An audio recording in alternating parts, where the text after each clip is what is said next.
बिस्मिल्लाहिर्रहमानिर्रहीम। अस्सलाम वालेकुम नाज़रीन, आप यूट्यूब चैनल देख रहे हैं। मैं इमरान खान हूँ। नाज़रीन, पाकिस्तान तहरीक इंसाफ जो कुछ दिनों पहले तक बिखरी हुई दिखाई देती थी, या एक ऐसी जमात जिसके पास कोई वजह नहीं थी, वो लोग आपस में लड़ रहे थे और कुछ नाइत्तफाकी थी, लेकिन DGISPR ने और इमरान खान साहब के एक दो इक़दामात ने इस जमात में एक नई रूह फूंक दी है। पहले तो इमरान खान साहब ने जब गंडापुर को निकाला तो जमात बहुत तगड़ी हो गई। फिर पता चला कि अब इमरान खान साहब ने नॉमिनेट कर दिया सुहेल अफरीदी को, तो नौजवान जो हैं वो और तगड़े हो गए। फिर जो DGISPR ने कल के दिन प्रेस कॉन्फ्रेंस की, उसने पाकिस्तान तहरीक इंसाफ में एक नई रूह फूंक दी है। यानी DGISPR का जितना शुक्रिया अदा करे पाकिस्तान तहरीक इंसाफ उतना कम है। और तहरीक इंसाफ ने DGISPR को जो जवाब दिया है, मैं इसको जवाब नहीं कहूँगा, मैं इसको रगड़ा कहूँगा। वजह यह है कि उन्होंने एक एक हकीकत निकाल के सामने रखी। देखिए, DGISPR पाकिस्तान के सबसे ज़्यादा बजट लेने वाले इदारे, पाकिस्तान के सबसे बड़े इदारे, पाकिस्तान की फ़ौज के तर्जुमान है, तो उनके कांधों पे बहुत बड़ी जिम्मेदारी है। वो जब बात करें तो उन्हें फैक्ट के साथ करनी चाहिए। वो जब बात करें तो उनका एक एक लफ्ज़ हकीकत के ऊपर मबनी होना चाहिए। जज्बाती तकारीर सियासतदान करते हैं, बच्चे करते हैं, सोशल मीडिया पे आप कर सकते हैं, लेकिन आप सहाफ़ियों को बिठाकर प्रेस कॉन्फ्रेंस में, जहां पूरी दुनिया आपको सुनती है, आप जज्बाती तकारीर नहीं कर सकते। आप इधर उधर की बात मिक्स नहीं कर सकते। आपको हक़ाइक़ के ऊपर बात करनी होती है। हम सारे ये समझ रहे थे कि DGISPR आएंगे और आकर जो अफगानिस्तान के ऊपर अटैक किया गया उस पर बात करेंगे, अपनी पॉलिसी देंगे, लेकिन वो इमरान खान के खिलाफ प्रेस कॉन्फ्रेंस करके चले गए। सारी की सारी प्रेस कॉन्फ्रेंस ऐसा लग रहा था कि सियासत है, सियासी प्रेस कॉन्फ्रेंस है। बल्कि इस्लामाबाद से DGISPR अपने सहाफ़ियों को लेकर आए पेशावर। भाई, अगर आपने पेशावर में प्रेस कॉन्फ्रेंस करनी थी तो पेशावर के और खैबर पख्तूनख्वा के सहाफ़ियों को मौका देते ना, वो बात कर लेते, आप उन्हें जवाब दे देते उनके सवालात के। लेकिन बजाय इसके कि खैबर पख्तूनख्वा या पेशावर के सहाफ़ियों को फेस करते, उन्होंने ज़्यादातर अपने सहाफ़ी साथ इस्लामाबाद से लेकर आए, जिनके साथ वो कंफर्टेबल रहते हैं। तो अगर सहाफ़ी अपने साथ ही लेकर आने थे तो वहीं कर लेते जहाँ पे सहाफ़ी भी थे, आप भी थे। इतना खर्चा करने की क्या ज़रूरत थी। बहरहाल, ये एक पैगाम देने के लिए आए थे कि गंडापुर चला गया, लेकिन हम मौजूद हैं। और गंडापुर से तो बड़े वादे वूदे किए जा रहे हैं और नए वज़ीर आला के रास्ते को रोका जा रहा है, लेकिन DGISPR से इतनी कमज़ोर और ऐसी बग़ैर दलील के प्रेस कॉन्फ्रेंस की मुझे तवक्को नहीं थी। यानी आज तक की अगर प्रेस कॉन्फ्रेंसेस आप निकाल कर देखें, इन्होंने झूठा साबित कर दिया पाकिस्तान तहरीक इंसाफ ने DGISPR को सबूतों के साथ। यानी उन्होंने दिखाया जनाब के एक जिम्मेदार ऑफिसर होने के बावजूद सिर्फ जज्बाती तकरीर की है और काफ़ी धमकी आमेज लहजा था उनका, और जिसकी कीमत आज या कल ये इस इदारे को चुकानी पड़ेगी। जबकि PTI ने एक एक अखबारी तराशा, वज़रा के बयानात, जो PDM के बयानात हैं वो सारे, इमरान खान साहब के बयानात, जनरल बाजवा के बयानात और तारीखी वाक़यात की अखबारी रिपोर्टिंग्स निकाल निकाल कर, हाईलाइटर लगा लगा के उन्होंने साबित किया कि DG साहब आप झूठ बोल रहे हैं। इतने बड़े इदारे के तर्जुमान की जानिब से इतनी सतही और कमज़ोर और बग़ैर दलील और सबूत के बात करने की मुझे बिल्कुल तवक्को नहीं थी। अब मैं कुछ चीज़ें आपके सामने रखता हूँ। DGISPR का एक बयान है, हमें वो सूबाई हुकूमत कबूल नहीं जो दहशतगर्दी के खिलाफ ऑपरेशन में हमायत ना करे। हमें वो सूबाई हुकूमत कबूल नहीं। क्यों जी? आप कौन हैं? आप एक सरकारी ऑफिसर हैं। अवाम के पैसों से आपको तनख्वाह मिलती है जिससे आपका घर चलता है। आप रिटायर हो जाएंगे, एक और सरकारी ऑफिसर आ जाएगा। ये मुल्क पाकिस्तानियों का है, 25 करोड़ लोगों का है।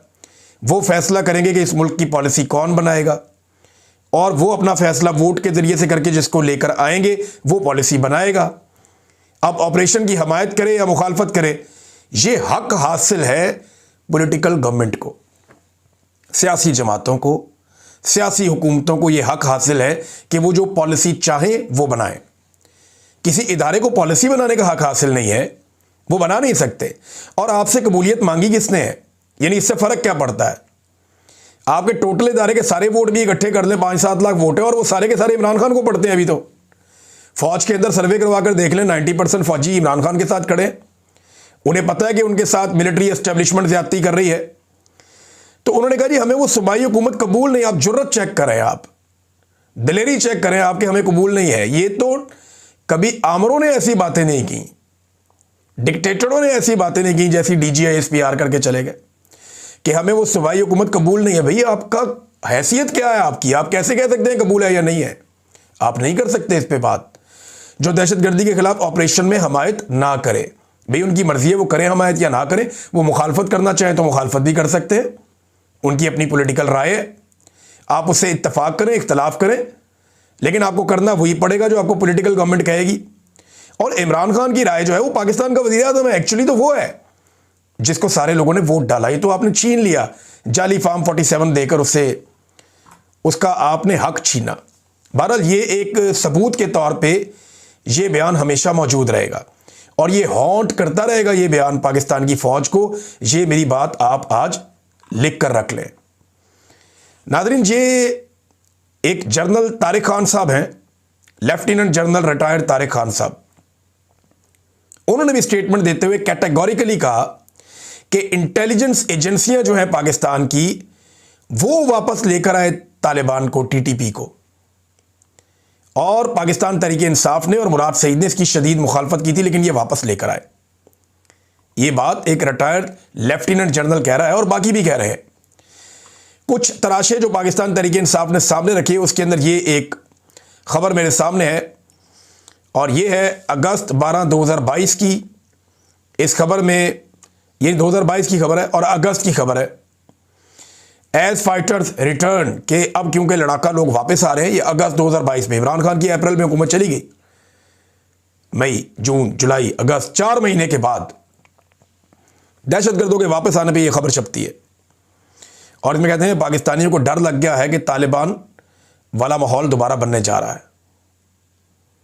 General Bajwa assures taking parliament into confidence on तरीके तालिबान पाकिस्तान टॉक्स।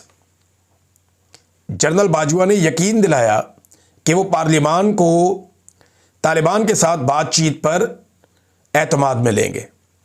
ये खबर कब की है? ये नवंबर 9, 2021 की है, जब जनरल बाजवा ने यह प्लान बनाया था। और उन्होंने कहा था, ये अखबारात में लिखा हुआ, इनमें किसी पे केस नहीं किया, ना बाजवा ने ना किसी और ने। और फिर एक और खबर, राणा सनाउल्लाह का स्टेटमेंट, और ये एक नहीं बहुत सारे स्टेटमेंट है। राणा सनाउल्लाह का स्टेटमेंट है, इसके अंदर मरियम औरंगजेब का स्टेटमेंट है, इसके अंदर जरदारी साहब के हवाले से भी एक स्टेटमेंट है, इसके अंदर जो मिलिट्री एस्टेब्लिशमेंट है या DGISPR है उनका एक प्रेस रिलीज भी है इसी के अंदर।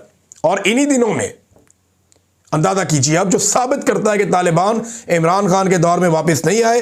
एक भी दहशतगर्द इमरान खान के दौर में वापस नहीं आया, क्योंकि पॉलिसी बनी नहीं थी। यह पॉलिसी बनती है 6 जुलाई 2022 को। अप्रैल में हुकूमत गिरी, मई, जून, जुलाई, 3 महीने के बाद पॉलिसी बनती है। और ये जो पॉलिसी बनती है इसकी खबर भी मेरे पास मौजूद है, ये देख लें आप। ये जनाब 7 जुलाई का अखबार है और ये एक्सप्रेस अखबार की कटिंग है जो मैं आपको दिखा रहा हूं कि तहरीके तालिबान पाकिस्तान से मुज़ाकरात पर डायलॉग स्टेज पर है। ये राणा सनाउल्लाह कह रहे हैं।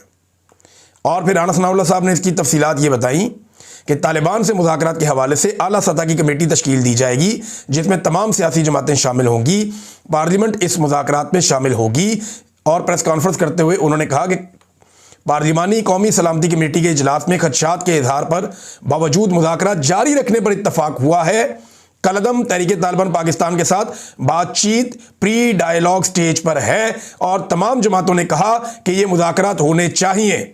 अस्करी क़यादत ने कहा कि एक कमेटी बनाई जाए जिसमें तमाम सियासी जमातों की नुमाइंदगी हो और इस अमल की सियासी क़यादत और पार्लियामेंट ने हमायत की है। TTP से मुताल्लिक हतमी फैसला पार्लियामेंट का होगा। ये राणा सनाउल्लाह। कब? 6 जुलाई 2022। और तालिबान आते कब है? अगस्त 2022 में।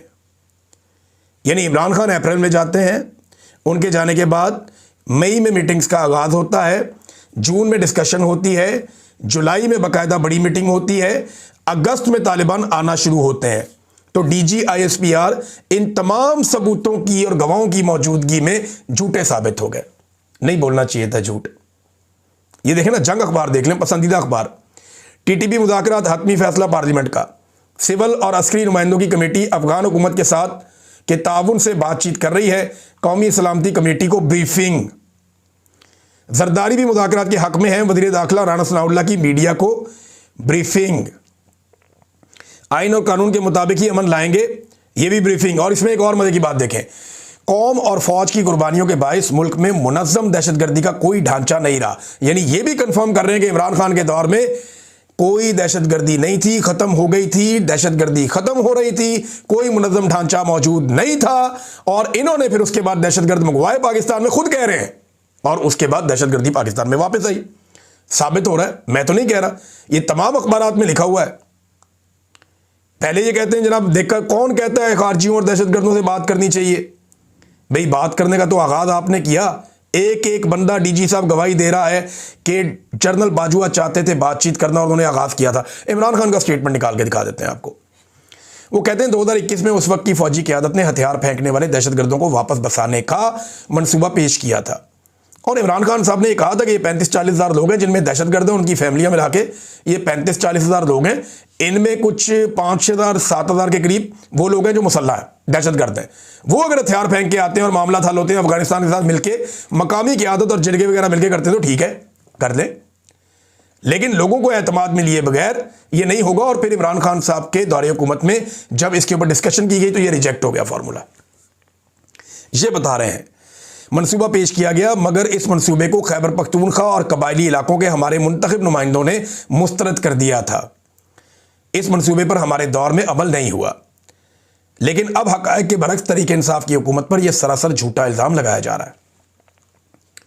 मुल्क में दहशतगर्दी इस दौर में बसाए गए दहशतगर्दों की वजह से पैदा हुई है, जो इसी दौर में बसाए गए हैं। कौम को बताया जाए कि कौन से दहशतगर्द कब, कहां और कैसे बसाए गए। ये इमरान खान साहब का एक दिन पहले का स्टेटमेंट है। ऐसा लगता है इमरान खान को एक दिन पहले पता चल जाता है कि DGI-SPR क्या करने वाले हैं। एक दिन इमरान खान ने इसी DGI-SPR को एक बात कही थी। तहरीक इंसाफ ने उसको आज इस दिन की मुनासबत से एक मरतबा फिर लगाया दोबारा। इमरान खान ने कहा था कि देखें ISPR साहब, मेरी बात ज़रा गौर से सुने, बल्कि आप इमरान खान के मुंह से सुने इमरान खान साहब ने क्या कहा था उस वक्त। देखें ISPR साहब, मेरी ज़रा गौर से बात सुन। आप जब पैदा भी नहीं ना हुए थे तब मैं अपने मुल्क को दुनिया में रिप्रेजेंट करता था। मैंने अपने मुल्क का दुनिया के अंदर सर ऊपर किया, इज्जत दिलवाई अपने मुल्क को। उठा के देख लें, आप भूल गए होंगे, आप पैदा नहीं हुए होंगे, ज़रा पता चलवा लें कि इमरान खान ने क्या पाकिस्तान की दुनिया में इज्जत ऊपर की या नीचे की। ये इमरान खान साहब ने DGI-SPR को कहा था कि जनाब आप पैदा भी नहीं हुए थे तब मैंने पाकिस्तान का नाम रोशन किया था, मुझे आप ये ना बताएं। और एक चीज़ मैं आपको और बताता हूं, यहां पे एक ब्रीफिंग दी थी 5 जुलाई 2022 को आर्मी चीफ जनरल बाजवा ने, DG ISI general Nadeem Anjum ने और कोर कमांडर पेशावर जनरल फैज़ हमीद ने पार्लियामेंटेरियंस को यह बताया था कि तालिबान से हमारे मुज़ाकरात जारी है। और उस वक्त इमरान खान की हुकूमत ख़त्म हो गई थी। ये उमर अयूब साहब ने दोबारा सारा वाक़या बताया। और क्योंकि PTI इस्तीफे देकर चली गई थी, मुराद सईद ने आज बहुत बड़े बड़े पोल खोल दी और हर चीज़ निकाल के सामने फेंक दी। अब मुराद सईद को जवाब कोई दे नहीं सकता। वजह यह है कि ये सब उसके साथ हुआ है और वो इस चीज़ का गवाह है। ये क्यों ढूंढते हैं मुराद सईद को, यही तो वजह है। उन्होंने कहा जी आज बिलाकर DGI-SPR ने एक बाले जुर्म कर लिया, पख्तूनख्वा में जानबूझकर दहशतगर्दों को जगह दी गई है और सख्त से सख्त सजा देनी चाहिए इस एतराफ़ जुर्म के बाद। उन्होंने कहा कि अक्टूबर 2021 में फ़ौज ने बहुत कोशिश की कि मुज़ाकरात के नाम के ऊपर आबादकारी की जाए, इनको लाया जाए यहाँ पे और नई जंग शुरू करवाई जाए और सारा मलबा इमरान खान पे डाला जाए। लेकिन हमने दलाइल के साथ बात की और चैलेंज कर दिया इस मामले को और इस मंसूबे को मुस्तरद कर दिया। ये मुराद सईद बता रहे हैं, यही बात इमरान खान कह रहे हैं और यही सारे हक़ाइक़, अखबारात, हर चीज़ ये बता रही है। फिर उन्होंने कहा रिजीम चेंज के अगले महीने PDM को इस मंसूबे पे ब्रीफिंग दी गई। हमारा तो रिजीम तब्दील हो गया अप्रैल में 2022 में। फिर मुराद सईद कहते हैं कि वहाँ पे आपने वेंटिलेटर हुकूमत ने कोई गुंजाइश ही नहीं थी, उन्होंने कोई मज़ामत नहीं की। तो वज़ीर दाखिला ने बाहर आकर इस मंसूबे के हक़ में ट्वीट भी कर दिए और बयानात भी दे दिए और अफ़गानिस्तान एक वफ़द भी भेज दिया गया। और हमने ये पूछा कि 80,000 लोग शहीद हो गए हैं, ये आप क्या कर रहे हैं। उन्होंने कहा जी मुझे ही धमकाया गया, मैं आवाज़ उठाता रहा। DG साहब आपका ही इदारा मुझे फ़ोन करके कहता है स्टे आउट ऑफ इट, इससे बाहर रहो इस मामले से। मैंने जवाब दिया 80,000 शोहदा के बाद अपना अमन तबाह नहीं होने दूंगा। जिस तरह इंसानी जानों पर आप बयानियां बना रहे थे, बिल्कुल इसी तरह आपके इदारे ने प्रेस रिलीज उस वक्त जारी की जब मैंने कहा कि दहशतगर्द आ रहे हैं। मुराद सईद बता रहा है कि जब मुराद सईद ने कहा कि दहशतगर्द आ रहे हैं पाकिस्तान में, उस वक्त फौज ने प्रेस रिलीज जारी की और यह कहा कि दहशतगर्दी की वापसी की खबर झूठी है। वजीर दाखिला ने भी इसको प्रोपेगेंडा करार दिया जब मुराद सईद ने यह मामला उठाया। फिर मुराद सईद ने बताया कि उन्होंने अवामी तहरीक चलाई उस वक्त, तो आप ही के इदारे ने फोन करके कहा कि 48 घंटे में दे दें, हम ये बंदे वापस भेज देते हैं। और हैरान कुन तौर पे ये बंदे सवाल से 48 घंटों में निकल गए। अच्छा, इस वक्त मेरी मुराद सईद से बात भी हुई थी। जब मुराद सईद ने मुझे बताया था कि मुझे 48 घंटे का टाइम मेरे से मांगा गया है और भाई लोगों ने मांगा है। भाई लोग बोलते हैं इनको, ISI वालों को और फौजियों को, इन्होंने मेरे से 48 घंटे का टाइम मांगा है और ये कह रहे हैं कि स्वात से ये तालिबान निकल जाएंगे, TTP वापस चली जाएगी। तो बाद में मैंने मुराद सईद से पूछा तो उन्होंने मुझे बताया था कि वाकई वो वहां से चले गए, लेकिन वो दीर के पहाड़ों पे जाके कहीं रुक गए। यहां पे भी मुराद सईद ने यही कहा। उन्होंने कहा जनाब बाद में दीर की पहाड़ों तक पहुंचे, मैंने फिर एहतजाज की कॉल दी, तो फिर ISPR और ISI का मुझे फोन आया कि स्वात से तो निकल गए हैं, अब तुम मुल्क के ठेकेदार ना बनो। तो फिर मैं अमन का ठेकेदार बन गया और आखिरी बंदा निकलने तक सड़कों पर रहा। मुझे मुराद सईद ने बताया था कि पुलिस नीचे जाती थी, पहाड़ों के ऊपर तालिबान जाते थे और उनको ऑर्डर आया हुआ था। उन्होंने एस्टेब्लिशमेंट के कहने के ऊपर वापस अफगानिस्तान में वो दाखिल हो गए, तो एस्टेब्लिशमेंट उनको पाकिस्तान में लेकर आ रही थी। मैंने उस दौर में इस पर वीलॉग भी किया था, मैं गवाह हूं इस बात का। मुराद सईद बिल्कुल ठीक कह रहा है। अब मुराद सईद का कहना है, उन्होंने बताया किस तरीके से फिर तालिबान लाए गए, हमने मुजाहरे किए, हमने बहुत कुछ किया, फिर मेरे ऊपर आप लोगों ने सारा मलबा डाल दिया और मुझे कहा जनाब कि इसको पकड़ लो, इसको गिरफ्तार कर लो। 9 मई से पहले ही मुझे जो है वो बहुत ज़्यादा रोला डाल दिया गया था मेरे बारे में। फिर उन्होंने कहा फिर तुम जनाजों पर जज्बाती बयानात बनाओ, झूठ बोलो, मगर बच के आंसू बहाओ, मगर ये मेरी कौम तुम्हारी हवस की भेंट चढ़ते चढ़ते थक चुकी है। ये मेरे लोग तुम्हारी ताकत को दबाम देने के लिए बहुत बली चढ़ चुके हैं। मेरे हर पाकिस्तानी शहरी, हर जवान का खून तुम्हारे हाथों पर है। मजीद हम गरीबों के बच्चे तुम्हारी जंगों का ईंधन क्यों बने? जिन कदमों से लेकर आए हो उन्हीं पैरों वापस भिजवा दो। जैसे फैलाया है वैसे ही समेट लो। बहुत हो गई ये अदाकारियां तुम्हारी, रियाकारियां। ये मुराद सईद का स्टेटमेंट है। पाकिस्तान तहरीक इंसाफ ने भी इसी तरह ये सारा कुछ बताया और उन्होंने कहा कि जनाब हमारे दौरे हुकूमत में तो हुआ ही कुछ नहीं था, बल्कि जनरल बाजवा ने एक इंटरव्यू दिया, बातचीत की मालिक से, जो मालिक साहब हैं जर्नलिस्ट। तो जनरल बाजवा ने कहा कि मेरी रिटायरमेंट तक भी तालिबान जी है उनकी वापसी नहीं हुई थी। हालांकि बाजवा ने झूठ बोला, तालिबान अगस्त सितंबर में वापस आ रहे थे पाकिस्तान में। जनरल बाजवा नवंबर में रिटायर हुए थे, झूठ बोला। लेकिन जनरल बाजवा ने तो ये तक कह दिया कि मेरे दौर में तो वापस ही नहीं आए, ये तो आसिम मुनीर के दौर में वापस आए। ये बात जनरल बाजवा ने कही मालिक साहब से। जावेद हाशमी साहब ने भी इस पर रद्दमल दिया, उनके ऊपर मुकदमा भी दर्ज हो गया। सायरा बानो साहिबा ने बड़ा जबरदस्त सवाल उठाया। DGISPR ने कहा जी कि सिंध में और पंजाब में दहशतगर्दी क्यों नहीं है? बहुत दहशतगर्दी हुई इन दोनों जगह पे भी माजी में, पॉलिसीज के नतीजे में। लेकिन उन्होंने सवाल बड़ा अच्छा उठाया। उन्होंने कहा जनरल अयूब ने अमेरिका को जो पहला अड्डा दिया वो पंजाब में था या सिंध में? जनरल ज़ियाउल हक ने अमेरिका के लिए मुजाहिदीन का जो बेस कैंप बनाया, पंजाब को बनाया या सिंध को बनाया? जनरल मुशर्रफ के ताउन से अमेरिका ने ड्रोन हमले पंजाब में किए या सिंध में किए? जब ये सारा गंद आपने डाला खैबर पख्तूनख्वा में, तो दहशतगर्दी वहीं आएगी ना। वैसे बलूचिस्तान का जिक्र क्यों नहीं करते DGISPR?